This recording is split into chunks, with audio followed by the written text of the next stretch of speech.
Hello, my country people. How una dey? This is Maureen Gist TV. I greet una according to una time. I beg anywhere from where you for dey watch me. I say God go bless you. If na today be your first time, maybe say you dey watch me, make you click the bell notification or make you subscribe to this channel. For all my returning subscribers, say kpoko for una na too much.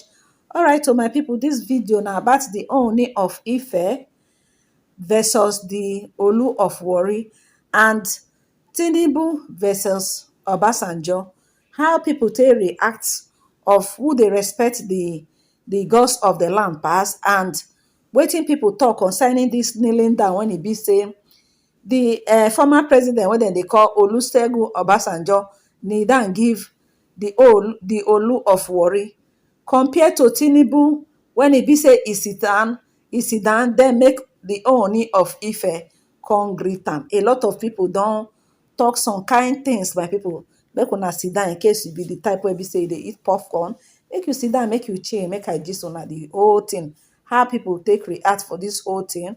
All right, so my people, una know say on Saturday here na dem crown the 137 years old prince when dem dey call Tisola Omoba Emiko. Yeah, dem come crown am, na im come be the Olu of Warri. So as the Olu of Warri, na im be the king wey be say e dey rule the Warri kingdom. So a lot of dignitary dem come greet the occasion, come follow and rejoice. So one of the persons when e be say e come for that occasion na our former president wey dem dey call Olusegun Obasanjo. As Olusegun Obasanjo go visit come for the occasion, na so e come kneel down o, come dibale, come kneel down, see am una see the two of them kneel down give this small boy. As far as I'm concerned, na small boy, yes, 37 years old.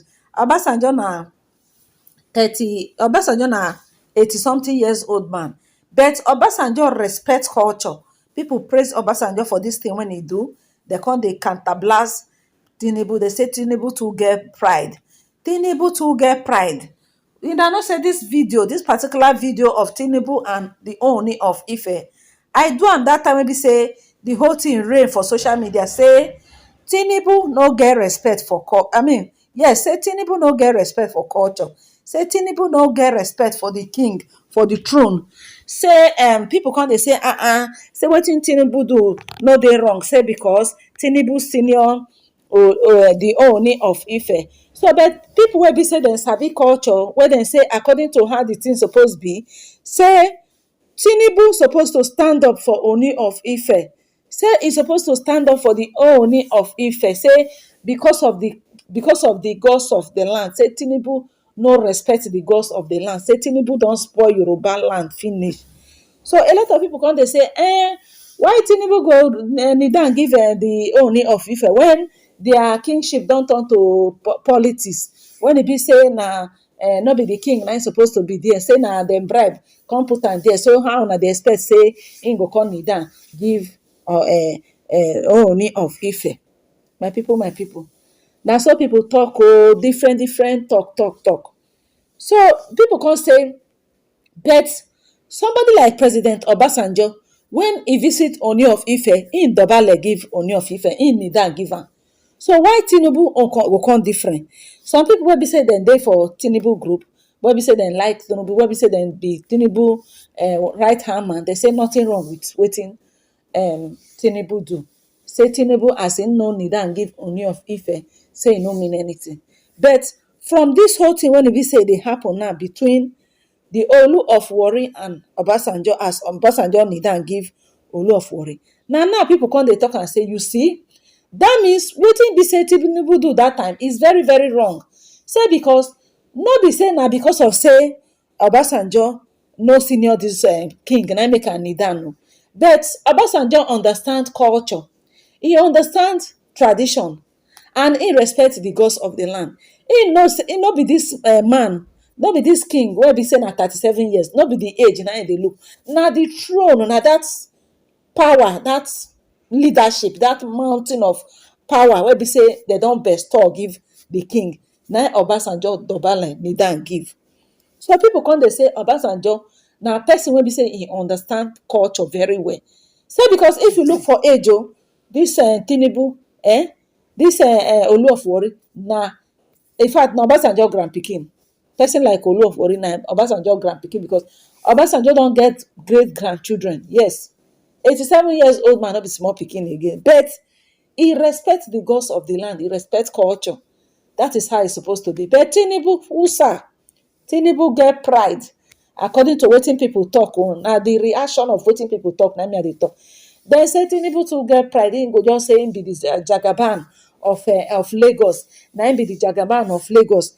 Carry pride full everywhere. Na wetin dem talk, na I dey talk. Say e too get pride. That is why this 2023 wey be say e dey do, say people no go want to vote am in. Na wetin some people talk. Why some people wey be say dem like am, dem say dem go vote am in, say wetin? Say Ooni of Ife na small pikin. Say e no mean if dem no kneel down give am. But people when e sabi culture, dey insist say Tinubu don pollute their culture. Say no be so e suppose be. On no account show a king, or the Ooni of Ife, king of Oduduwa for that matter, go dey. Una know the way that they respect king. Una know as they respect king.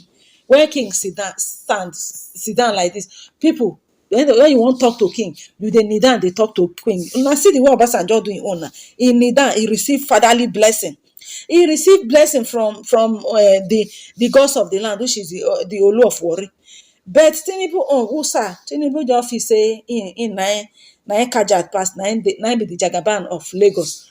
So a lot of people just feel say Tinubu too get pride, and people now dey say wetin go make Tinubu dey get this kind pride? Say whether no be taxi driver na him be say him be for USA. Dem say na taxi driver na him dey drive for USA. Before during that time wey be say military regime dey, say Tinubu na one of the activists when e be say e dey against military rule. So during Abacha time, dem come do coup. Na so people come take off. Tinubu sef come follow run go US, come go dey do taxi driver.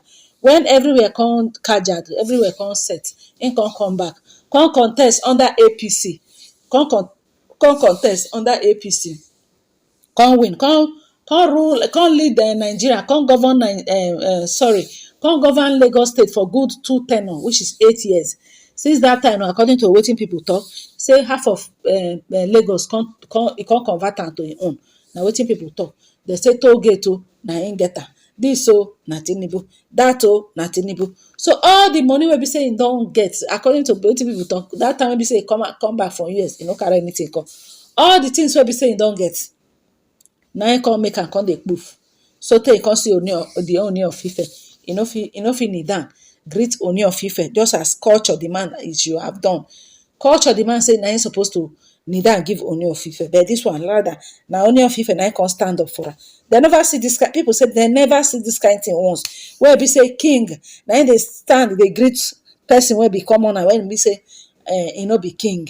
Na I mean, I no mean say na common person na. I mean say person wey no be king. Na wetin I mean be that. Alright, so my people, what are your thoughts? What do you think about this whole thing? Just drop your comment for comment section. Sharing is allowed. Like this video, share this video to all your social media platform. Make this video go viral.